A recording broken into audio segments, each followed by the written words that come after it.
గిడుగు రామ్మూర్తి పంతులు గారి జయంతి సందర్భంగా జయంతిని పురస్కరించుకుని ఆంధ్రప్రదేశ్ ప్రభుత్వం నిర్వహించుకుంటున్నటువంటి తెలుగు భాషా దినోత్సవానికి సంబంధించి ముఖ్య అతిథిగా విచ్చేసి గడిచిన 5 సంవత్సరాల కాలంలో తెలుగు భాషని మాతృభాషని మృత భాషగా చేసినటువంటి ఆ ప్రభుత్వానికి వ్యతిరేకంగా అద్భుతమైనటువంటి మన తెలుగు భాషని తిరిగి పునరుద్ధరించడానికి పునరుజ్జీవం కల్పించడానికి దీక్షా కంకణబద్ధులైనటువంటి పెద్దలు ముఖ్యమంత్రి వర్యులు శ్రీ చంద్రబాబు నాయుడు గారికి పఠనాశక్తిని పెంపొందించడం ద్వారా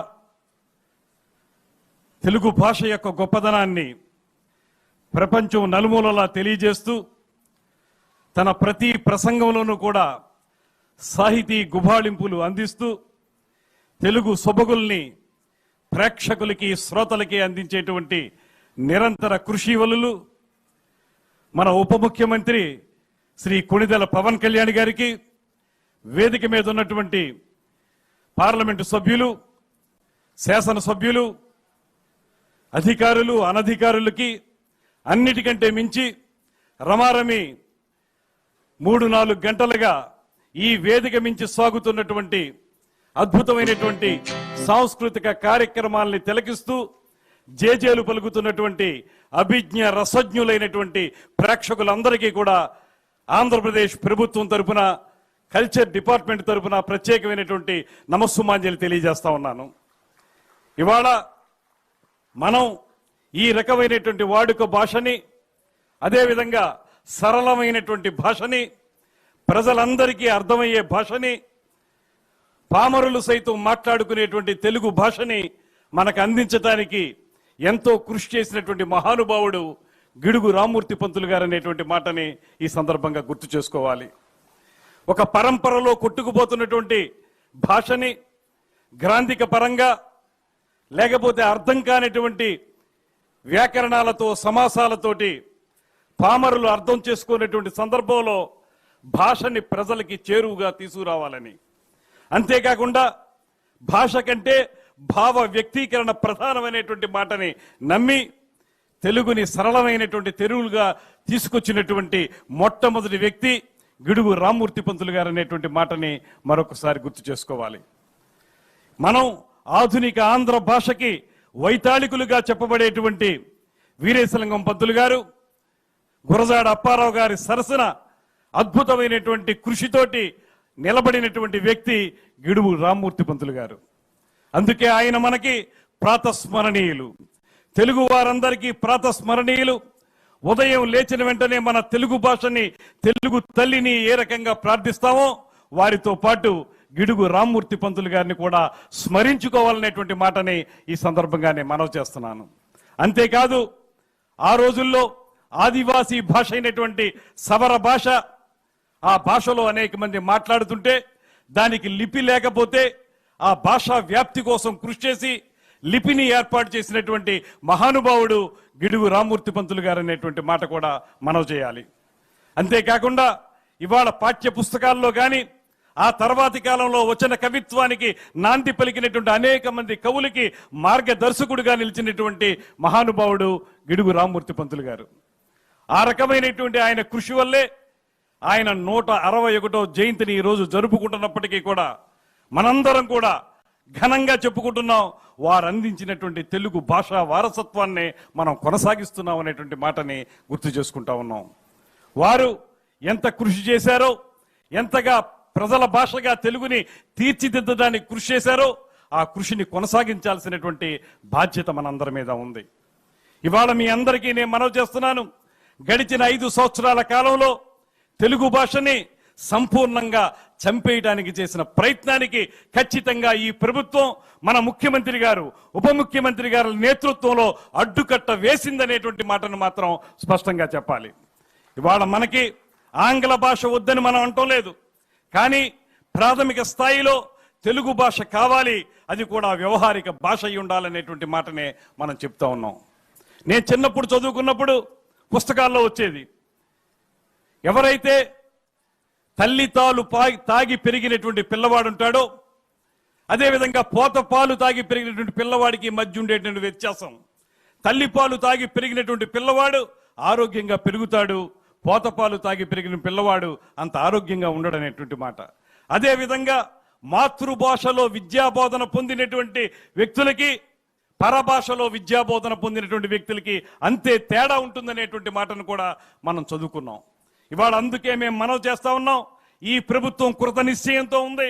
ఖచ్చితంగా ప్రాథమిక స్థాయిలో తెలుగు భాషకి అగ్రపీఠం వేస్తామనేటువంటి మాటని, తెలుగు భాషలోనే మనం ఖచ్చితమైనటువంటి పాఠ్య బోధనని చేస్తామనేటువంటి మాటని స్పష్టం చేస్తా ఉన్నాం.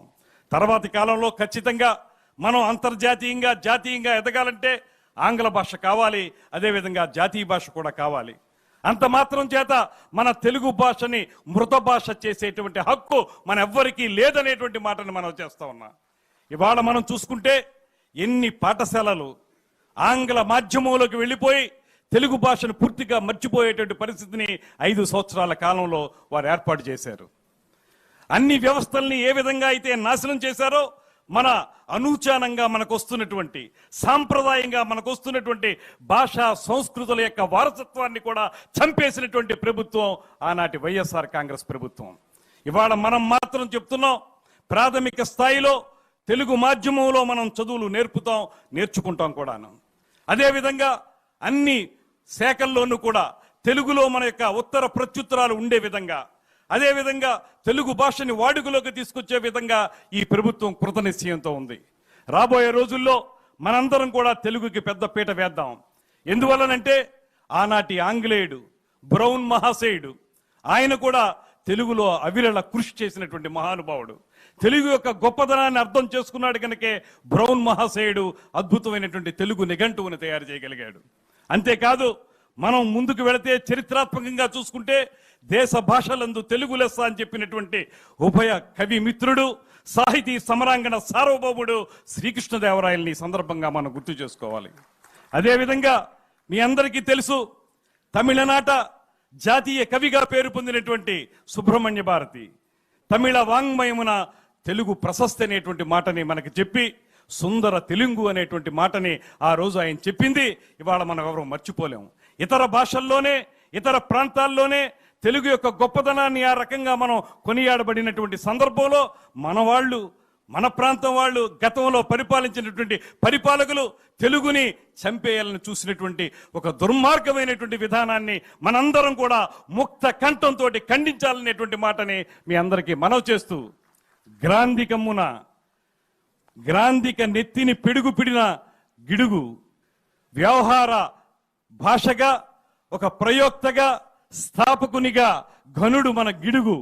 అంతేకాదు ఆయన తేట తెలుగులో తేట తేనీయల తెల్లని పాల మేగడ మన గిడుగు, కూరి తెలుగు భాషకొక గొడుగు మన గిడుగు అనేటువంటి ఒక మాట ఒక కవి ఎవరైతే చెప్పారో ఆ మాటని నిజం చేసుకునే విధంగా, ఆ రకమైనటువంటి తెలుగు భాషా వ్యాప్తికి, తెలుగుని మనందరి పిల్లలకి అద్భుతంగా అందించే విధానానికి మనందరం కూడా నడుం బిగించాల్సినటువంటి ఆవశ్యకత ఎంతైనా ఉందనేటువంటి మాటను కూడా మరొకసారి మనవి చేసుకుంటూ, దానికి ముఖ్యమంత్రి గారు ఉప ముఖ్యమంత్రి గారు పెద్దపీట వేస్తున్నారు. ఖచ్చితంగా రాబోయే రోజుల్లో మన తెలుగు యొక్క గొప్పదనాన్ని మనకు అందిస్తారు. ఆనాటి ముఖ్యమంత్రి స్వర్గీయ నందమూరి తారక రామారావు గారు తెలుగు భాషకి ఎంత పెద్దపీట వేశారో మన అందరికీ తెలుసు. అటువంటి విధానాన్ని కొనసాగిద్దాం. దాంతోపాటు ఇతర భాషలైనటువంటి మనకు అవసరమైనటువంటి హిందీ, ఇంగ్లీష్ కూడా నేర్చుకుందాం. అది తప్పేం కాదు. ఆ భాషలను కూడా గౌరవిస్తాం, నేర్చుకుంటాం. కానీ ప్రాథమిక స్థాయిలో మాత్రం ఖచ్చితంగా ముమ్మాటికి శతద తెలుగు మాధ్యమాన్ని అవలంబిస్తామనేటువంటి మాటను మాత్రం స్పష్టం చేయాల్సినటువంటి అవసరం ఉందనేటువంటి మాటని తెలియజేసుకుంటూ, ఈ కార్యక్రమంలో తొలి పలుకులు పలికేటువంటి అవకాశం కల్పించినటువంటి పెద్దలందరికీ కూడా నమస్సుమాంజలి తెలియజేస్తూ సెలవు తీసుకుంటున్నాను. నమస్కారం.